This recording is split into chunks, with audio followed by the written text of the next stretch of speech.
Hi, my name is Boris, and in today's beginner's tutorial we're going to make the bass line from this deep house track fragment.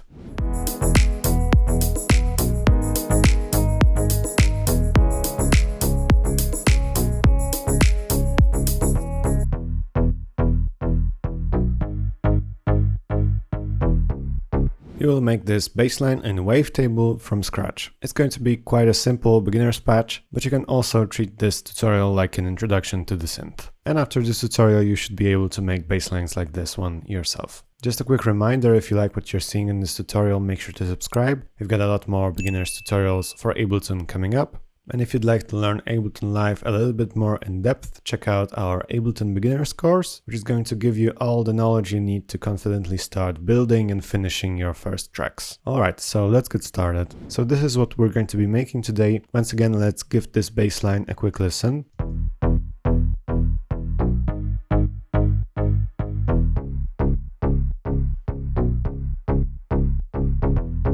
It's very simple, it's just Wavetable and 3 effects on top. And it's very easy to make, very useful in deep house. And so to get started, we're just going to be making a new track. I'll fold all the other tracks, so we will have a separate video explaining all the other elements in this one. I'll just make a new track by right-clicking somewhere and selecting Insert MIDI track. You can also do that by pressing Command Shift and T. I'll just drop a brand new instance of Wavetable onto this track. Let's get started. So this synthesizer uses wavetables, so sets of waveforms which you can morph between easily. So for example, here when we start, we are starting from a sine wave, but if we move the slider here, you will get different waveforms and everything in between. The sounds at the top are quite harsh. You could probably hear that we went from a sine wave through a triangle wave onto a saw wave and ended up on a square wave. So from the least harmonically rich to the most harmonically rich sound. But for this one, we are not going to be using these 4 standard waveforms. We are going to choose something a bit more interesting, something a bit more harmonically rich. Okay, so from the filter section here, let's choose Modern Sweep 1 and let's hear what that sounds like. I particularly like that here the sound is quite full and here it's very bright. What we're going to do is take an envelope. With that envelope, we're going to tell the synthesizer to start playing our sound here, where it's very bright, and then to quickly go down to our full sounding bass here. So that's really easy to do. For example, we can take envelope 2 and in this tab we can go all the way down with the sustain and we can assign it very easily by going into the matrix tab here and choosing this slider. We can click on it to have it present. Where envelope 2 crosses with oscillator 1 position, we can drag this down simply. And if we play something lower, it sounds a bit like the Yamaha DX7 here. And of course we could use only that, but why not introduce some more layers here? Okay, so let's continue shaping our sound sources. We have oscillator 1 covered. We can enable oscillator 2, and also from the format setting, we can choose real voice. And this one is also really cool. Let's disable the first one. You can choose any vowel you like. I really like it in the middle over here. We are going to take this a fifth up. That's just going to introduce a bit of a chord-like feeling here. This is because the fifth above the root is often a really nice harmonic, and that usually makes a patch sound much more powerful. So here we can just type in 7 under semi. It's going to be pitched up by a fifth. Let's just take it down to -9.4. Don't worry that it doesn't yet sound as if it fits exactly right. We are also going to shape this with a filter and then it's going to fit really nicely. Before we start messing around with the filter, let's just turn on the sub to add a bit more low frequencies to the bass. Let's hear what that sounds like. Okay, and maybe we can introduce some harmonics here as well. So 37%, and let's leave that. Enable both our oscillators. And let's start messing around with the filter.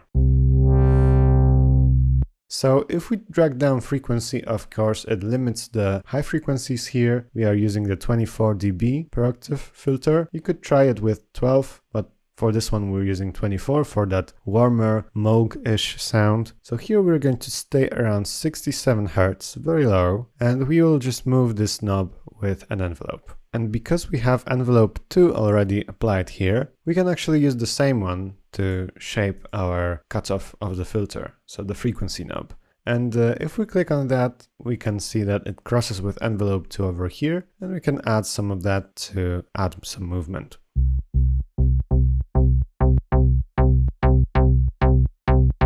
So at around 64 sounds fair to me, and that just makes this oscillator 2 fit much better with oscillator 1. So let's hear that once again without and with.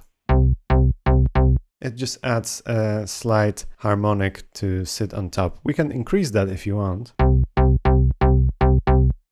but I would much rather have it sit in the background. Now let's go back to our envelopes here. We could actually introduce a little bit of attack here, under 1 millisecond. Let's hear what that sounds like. That in comparison to...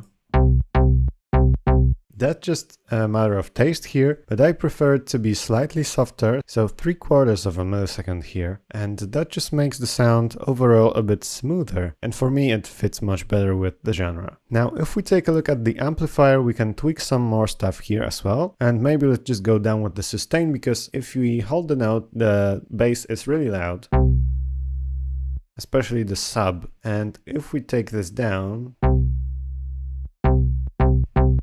it's less overwhelming if we hold it. Maybe we can also drag the attack down a bit.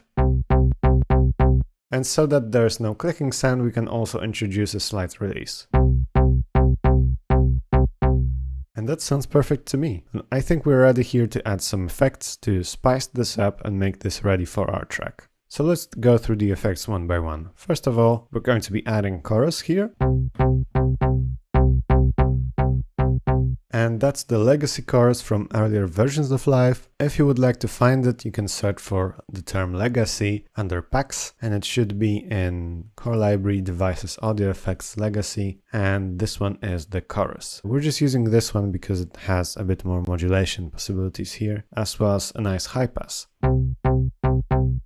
So we're adding 39% of dry wet here, and that just makes our sound much more stereo. You don't have to worry about the bass not being perfectly mono, because we're not adding too much stereo enhancement. Still having a small amount of chorus on a bass sound is nothing crazy. That's very often done, for example, with super saw basslines. They do not need to be always 100% mono. The next effect is going to be reverb.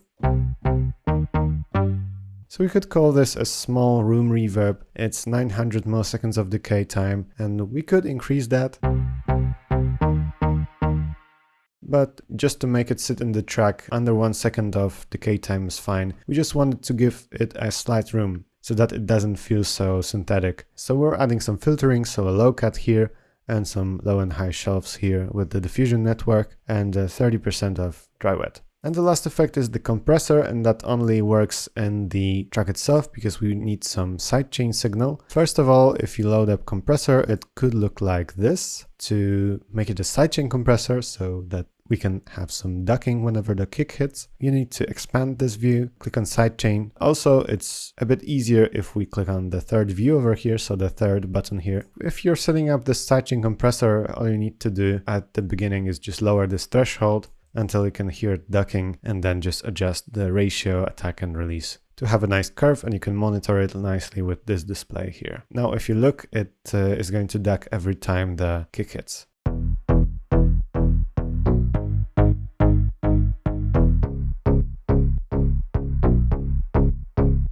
And we can compare that to the original synth.